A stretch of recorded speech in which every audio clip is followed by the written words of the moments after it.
Friends, welcome back to my channel. So आज की video बहुत ही स्पेशल होने वाली है क्योंकि आज की वीडियो में मैं शेयर करने वाली हूँ how to crack the competitive exam in the first attempt. So जो भी स्टूडेंट किसी भी कॉम्पिटिटिव एग्जाम की तैयारी कर रहे हैं तो वीडियो जरूर देखिएगा। उसके बाद जो मैं शेयर करूँगी इस वीडियो में जो यूजीसी नेट कॉमर्स से रिलेटेड जो स्टूडेंट है उनके लिए भी, और जो पेपर 1 के टिप्स है वो भी शेयर करने वाली हूँ। सो अगर आप यूजीसी नेट का एग्जाम देने वाले हो तो ये वीडियो जरूर देखिएगा। पहली बात तो मैं आपको बता दूं, मैं ये चीज़ आपके साथ इसलिए शेयर कर रही हूँ क्योंकि मैंने जो है अब की बार वाला जो यूजीसी नेट का एग्जाम है वो दिया था और मेरा क्लियर भी हुआ, आप देख सकते हो। मेरे पेपर 1 में जो है 97.74 परसेंटाइल थी और सेकंड पेपर में मेरी 98.64 परसेंटाइल थी और टोटल मेरा मिला के बना था 98.98 परसेंटाइल। ठीक है। पहले हम जो है बेसिक, कोई भी आप अगर एग्जाम की तैयारी कर रहे हो तो किन चीज़ों का आपने ध्यान रखना है वो सबसे पहले तो आपको एग्जाम के बारे में पता होना चाहिए कि आप किस एग्जाम की तैयारी कर रहे हो, क्यों कर रहे हो, उसमें बेसिक क्या रिक्वायरमेंट है। ठीक है। कई बार क्या होता है, स्टूडेंट सारे फॉर्म फिल कर देते हैं, कोई भी फॉर्म निकल रहा है फिल कर दिया, उसको पता ही नहीं कि किस चीज़ में लाइन में जाना है, उसने किस चीज़ का बेस उसने स्ट्रॉन्ग करना है। लाइक अगर आप बैंकिंग का एग्जाम दे रहे हो तो वो चीज़ अलग है, अगर आप टीचिंग का एग्जाम दे रहे हो तो वो चीज़ अलग है। तो सबसे पहले तो आपके माइंड में ये चीज़ क्लियर होनी चाहिए कि आप करना क्या चाहते हो लाइफ में, किस चीज़ पर आपने फोकस करना है। उसके बाद फिर उसी के जो भी आपने एग्जाम देना क्लियर हो गया कि हाँ मैंने बैंकिंग की लाइन में जाना है, मैंने टीचिंग की लाइन में जाना, टीचिंग की लाइन में जाना है, आपको जो है एचटेट देना है, सीटेट देना है, या फिर आपने जो है यूजीसी नेट का एग्जाम देना है, क्योंकि उस हिसाब से आप उन्हीं चीज़ों पे ज़्यादा फोकस करोगे। जो लाइक अगर आपने यूजीसी नेट का एग्जाम देना है तो हम +1 +2 बीकॉम एमकॉम में जितना पढ़ते आ रहे हैं, ठीक है, ग्रेजुएशन पोस्ट ग्रेजुएशन में वही सारी चीज़ें आपके यूजीसी नेट में आती हैं। तो वहीं स्टार्टिंग से आप अपना बेस स्ट्रॉन्ग बनाकर चलोगे। वो जो टर्म्स जो यूज़ होती है वहाँ पे आपको वो क्लैरिटी होनी चाहिए, क्योंकि जैसे आप एग्ज़ाम दे रहे हो, अगर आपको कुछ ऐसे क्वेश्चन होते हैं कि वो नहीं आते हमें, बट अगर आपकी बेसिक जो नॉलेज है वो अच्छी है, ठीक है, बेस जो आपका बेस है वो अच्छा बना हुआ है, तो वो आप 4 ऑप्शन को एनालाइज करके उसके बेस पे भी आप अपना क्वेश्चन जो है ठीक कर सकते हो। तो आपका बेस उसी के अकॉर्डिंग आप स्ट्रॉन्ग बनाओगे। अगर आपने जो है बैंकिंग की लाइन में जाना तो आपकी कैलकुलेशन बहुत फास्ट होनी चाहिए, लाइक है ना, तो उसके हिसाब से आप अपने सब्जेक्ट पे फोकस करोगे और उस हिसाब से आप अपने सब्जेक्ट को स्ट्रॉन्ग बनाओगे। दूसरी बात आती है टाइम टेबल।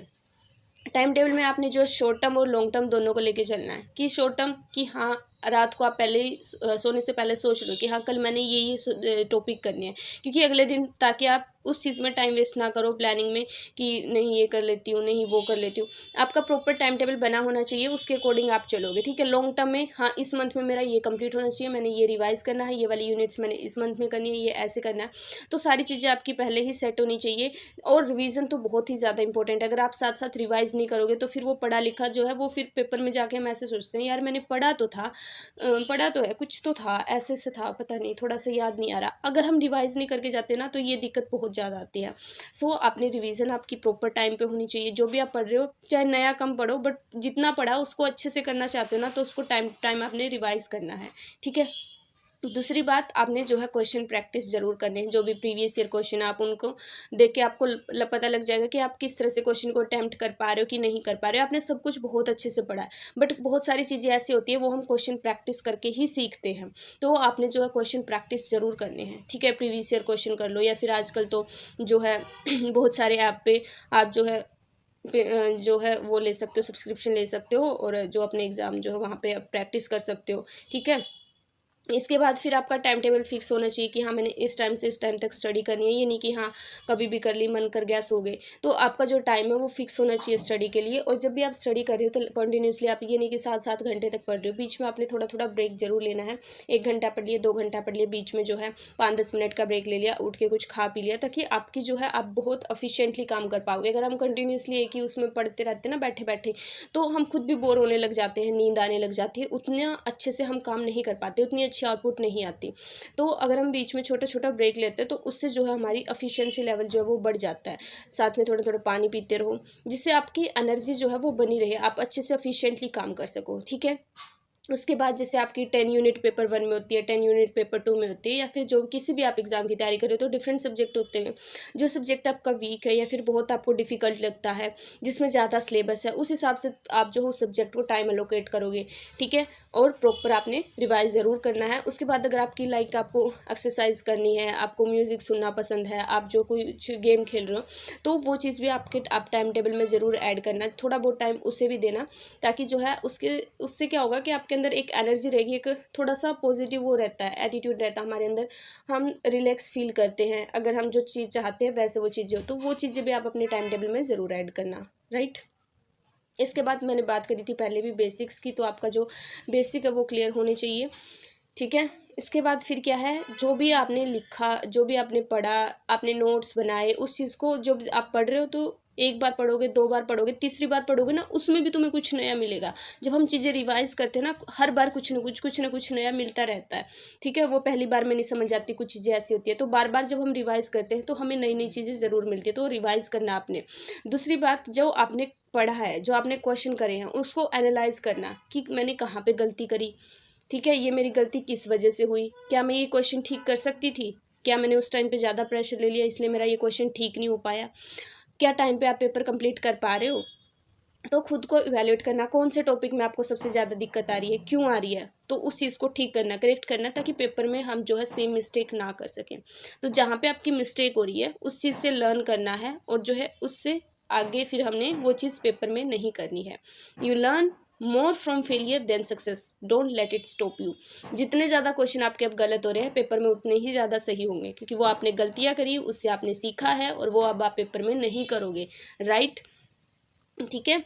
और कंपटीशन आपने खुद के साथ करना, ना कि दूसरों के साथ। खुद आपने जो है पिछले दिन आपने जो क्वेश्चन अटेम्प्ट करे थे, वहाँ पे आपने जो मार्क्स लिए थे, अगले दिन उससे ज़्यादा खुद को, खुद के अंदर इम्प्रूवमेंट करनी है, खुद को कैसे, खुद को चैलेंज करना है कि हाँ आज मैंने इतने ठीक करने हैं, ठीक है। अगर नहीं भी होते तो सैड नहीं होना, फिर देखना कहाँ गलती हुई, एनालाइज करके फिर जो है अपने आगे वही उसी जो है डिटर्मिनेशन के साथ, उसी के साथ काम करना है कि हाँ मैं जो है ये कर सकती हूँ, ठीक है।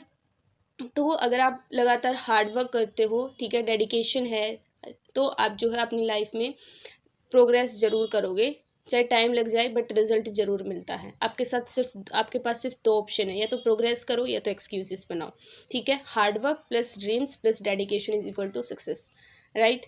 सो आपने हार्ड वर्क को नहीं छोड़ना है, कंसिस्टेंसी बना के रखनी है। ये नहीं एक दिन पढ़ लिए फिर 5 दिन नहीं पढ़े, 5 दिन पढ़ लिए फिर 1 हफ्ता नहीं पढ़े, वो चीज़ नहीं करनी है, आपने कंसिस्टेंसी बना के रखनी है। मैंने जब एग्ज़ाम की तैयारी करनी स्टार्ट करी, मैंने बिल्कुल कंसिस्टेंसी बना के रखी, ठीक है।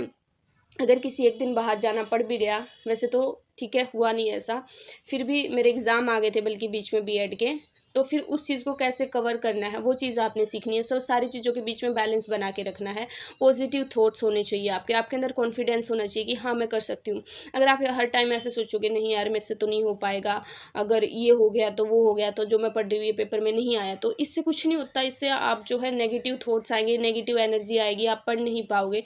वो चीज़ आपने बिल्कुल भी नहीं करनी। ओवर कॉन्फिडेंस भी नहीं होना चाहिए कि हाँ कर लूँगी, ठीक है, ये हो जाएगा, वो हो जाएगा, ये इतने तो मेरे बहुत मार्क्स आ रहे हैं, इतनी तो कट ऑफ भी नहीं जाती। ना तो ओवर कॉन्फिडेंस होना चाहिए, ना आपने बिल्कुल ही नेगेटिव सोचने लग जाना, ठीक है। बैलेंस बना के चलना है। ऐसे करना है कि मेरे पास बस यही मौका है और मैंने जो अपना 100% एफर्ट देने हैं, और मैं जो है बिल्कुल ऑप्टिमिस्टिक एटीट्यूड आपका होना चाहिए एग्ज़ाम को लेकर कि हाँ मैं ये कर सकती हूँ, ठीक है।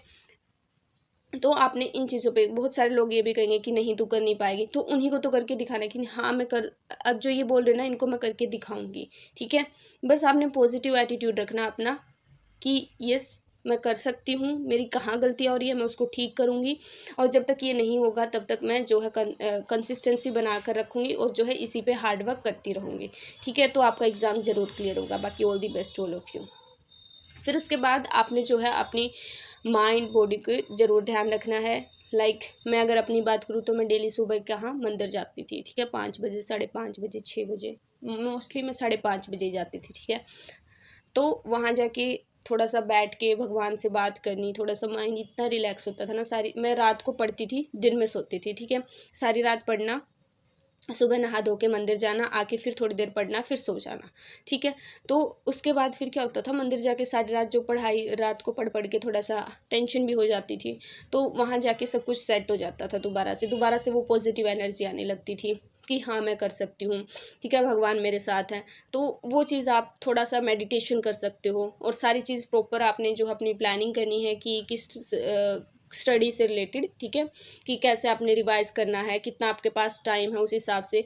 बट इसके साथ साथ अपने खाना पीना अपने अच्छे से ध्यान रखना है। आपकी जो है नींद भी पूरी होनी चाहिए। ये नहीं है कि आधी नींद में आप लगे हुए बीच बीच में सो रहे हो, वो टाइम वेस्ट नहीं करना। जितना काम कर रहे हो वो प्रॉपर आपने उसमें अपना 100% देना है। जब आप पढ़ रहे हो तो आपका सारा माइंड वहीं पर होना चाहिए, कहीं और नहीं जाना चाहिए, ठीक है। आपका एग्ज़ाम का डिफ़िकल्टी लेवल क्या है, आप उसको किस तरह से फेस करोगे, किस तरह से आप उसके साथ डील करोगे, ठीक है। अब ये तो है नहीं सारे के सारे क्वेश्चन आते होंगे, एक आधा अगर आपके एग्ज़ाम में डिफ़िकल्ट क्वेश्चन आ भी गया तो वो सिर्फ आपके लिए डिफ़िकल्ट नहीं है, वो सबके लिए ही डिफ़िकल्ट है, ठीक है। तो ये सोचना नहीं है। पेपर में क्या होता है, मेरे साथ जब मैं क्वेश्चन जो है घर पे प्रैक्टिस करती थी, एक क्वेश्चन गलत हो गया, दो क्वेश्चन गलत हो गए, तीन क्वेश्चन गलत हो गए, बस फिर तो मैं जो चीज़ आती थी वो भी गलत करती थी, ठीक है। वहीं पे दिमाग सारा ख़राब हो जाता था।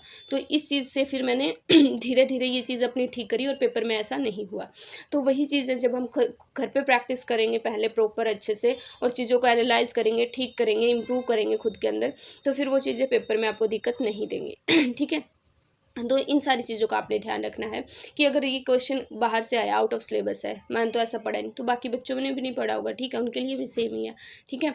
तो आपने इन चीज़ों का ध्यान रखना है और अपनी प्रॉपर प्रैक्टिस करनी है और डरना बिल्कुल भी नहीं है। पॉजिटिव एटीट्यूड लेकर चलोगे तो सब कुछ हो जाता है, ठीक है। तो अब मैं बात करूँगी यूजीसी नेट वालों की। तो इसके लिए मैं पार्ट 2 बना देती हूँ ताकि वीडियो ज़्यादा लंबी ना हो। पार्ट 1 में मैं सिर्फ जो है बाकी कॉम्पिटिटिव एग्ज़ाम अगर आप कोई भी दे रहे हो तो आपने इन चीज़ों का ध्यान रखना है। एक चीज़ और मैं आपके साथ इसमें एंड में शेयर कर देती हूँ कि मैंने किस तरह से नोट्स बनाए थे, फिर बाकी पेपर यूजीसी वालों के लिए मैं जो है अलग से वीडियो बना दूँगी। सो ये मेरी फ़ोटो तब की है, तब मैं जो है अपना पढ़ती थी यूजीसी नेट के लिए।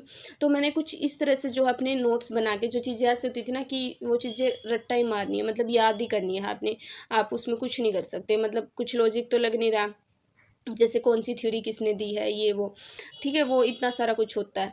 तो वो सारी चीज़ें या फॉर्मूले हो गए, तो उन सबको मैंने एक पेज पे लिख कर जो है अपने नोट्स बना के ऐसे दीवार पे लगा लिया था। तो तब भी उठते बैठते जो है, खाते पीते, या फिर कभी जैसे टाइम होता है फ़ोन पे बात करें साथ में, वहाँ पे ध्यान चला गया। तो ये सारी चीज़ें जो है मैंने करी, ताकि और ये चीज़ें जो है पेपर के टाइम तक मुझे बिल्कुल अच्छे से लर्न हो गई थी। मतलब इनको देखते ही फटाफट माइंड में अपने आप ही आंसर आ जाता था, मतलब दिमाग लगाने की भी ज़रूरत नहीं पड़ती थी, इतनी अच्छे से पक्के से याद हो गई थी। तो जैसे मैंने यहाँ पे ये लगाया हुआ है, ठीक है, यहाँ मेरी ये सारी बुक्स रखी हुई है। तो ये था मेरा टाइम टेबल। दूसरी बात, जो भी आपकी लाइफ में डिस्ट्रैक्शन है उनसे दूर रहो थोड़े दिन। एक बार मेहनत करनी है, रिजल्ट आ जाएगा, फिर जो मर्जी करना, आपको कोई नहीं रोकेगा। आपकी फैमिली को इतनी खुशी होगी, आपको इतनी खुशी होगी पेपर जब आपका क्लियर हो जाएगा। तो जितनी भी चीज़ है ना, सबको अवॉइड करो। और सबसे बड़ी फ़ोन है, सबसे बड़ी डिस्ट्रैक्शन है फ़ोन, ठीक है। तो मैंने अपना व्हाट्सएप बंद कर दिया था, इंस्टा बंद कर दिया था, ठीक है। मतलब जो भी आपकी फालतू की चीज़ें हैं जिनसे आपको डिस्ट्रैक्शन होती हैं, फ़ोन में भी लगा लो। जैसे कि फ़ोन आते थे तो जहाँ पे मुझे लगता था कि इम्पोर्टेंट है, ठीक है, वहाँ पे बात कर ली, अदरवाइज़ मैं किसी की कॉल नहीं उठाई थी मैंने एग्ज़ाम टाइम में। मतलब कुछ 3-4 महीने पहले तो सब कुछ ही बंद कर दिया था बिल्कुल ही। सिर्फ अपना एंटरटेनमेंट के लिए हाँ 5-10 मिनट ब्रेक भी लेती थी, वो तो है ही, देखो वो तो ऑब्वियस है, वो चलाती थी मैं, ठीक है। बट ये था कि जहाँ पे ऐसे लगता ना इन चीज़ों से डिस्ट्रैक्शन होती है, वो सारी चीज़ें जो है मैंने छोड़ दी थी। मतलब उन सारी चीज़ों को अवॉइड करा और सिर्फ अपने एग्ज़ाम पे फोकस किया। मेरा जो है इवन बीच में बीएड के एग्ज़ाम भी आए। मैं पंचकूला रहती हूँ, कुरुक्षेत्र मेरा एग्ज़ाम होता था, तो वहाँ मुझे जाना भी पड़ता था, आना पड़ता था। मेरे प्रैक्टिकल भी हुए तो साथ में पढ़ना भी पड़ता था। तो एग्ज़ाम के टाइम पे ये थोड़ी सी दिक्कत आई थी। अदरवाइज़ जो है बाकी जो चीज़ें हमारे हाथ में हैं, जिन्हें हम कंट्रोल कर सकते हैं, वो चीज़ कंट्रोल करो और अपना जो है पढ़ाई पे फोकस करो सब कुछ हो जाता है, राइट। सो अगर आप अपनी लाइफ में मेहनत करोगे तो सारी चीज़ें हो जाएंगी, टेंशन नहीं लेनी। So guys, thank you so much for watching this video. Please like share and subscribe. Bye bye, take care. और इससे नेक्स्ट वीडियो में मैं जो है यूजीसी नेट पार्ट 2 आएगा इस वीडियो का, जिसमें मैं जो है यूजीसी नेट वाले जो स्टूडेंट हैं उनसे जो है बेसिकली बात करूँगी कि जो है आपने किस तरह से आप अपना एग्जाम क्रैक कर सकते हो। Bye bye, take care, have a good day.